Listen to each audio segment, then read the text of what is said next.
ഒരു സ്ത്രീ ചേർന്ന് കുറച്ച് അധികം പേരെ എടുത്തു വളർത്തുന്നു. അതിലെ ഒരു അനാഥ പെൺകുട്ടിയെ 18 വയസ്സായപ്പോൾ സ്വന്തം മകനെ കൊണ്ട് തന്നെ വിവാഹം കഴിപ്പിക്കുന്നു. എന്ത് നല്ല പുണ്യകർമ്മം! എല്ലാരും വാനോളം പുകഴ്ത്തുകയും ചെയ്തു. ആ അമ്മയുടെയും മകന്റെയും നല്ല മനസ്സിനെ മലയാളി പ്രേക്ഷകർ കൈയടിച്ച് പ്രോത്സാഹിപ്പിച്ചു.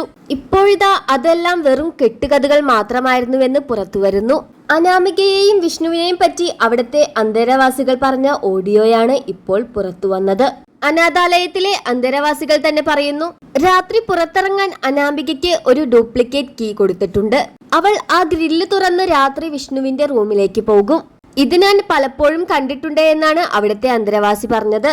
വിവാഹത്തിന് മുന്നേ തന്നെ അനാമിക ഗർഭിണിയായിരുന്നുവെന്നും 2 മാസം ഗർഭം ധരിച്ചതിന് ശേഷമാണ് വിഷ്ണുവിനെ വിവാഹം ചെയ്തത് എന്ന് ഇതിൽ നിന്ന് തന്നെ വ്യക്തം. 7-ാം മാസം പ്രസവിച്ചു എന്ന് ഇവർ കള്ളങ്ങൾ പറയുമ്പോഴും 7-ാം മാസത്തെ വളക്കാപ്പ് എന്തുകൊണ്ട് 5-ാം മാസത്തിൽ നടത്തിയെന്ന് മറുപടിയില്ലാതെ നിൽക്കുമ്പോൾ പൊളിഞ്ഞ കള്ളങ്ങളെല്ലാം ഇനി എന്ത് പറഞ്ഞു കൂട്ടി യോജിപ്പിക്കുമെന്ന് അറിയാതെ നിൽക്കുന്ന ആ അമ്മയും മോനും.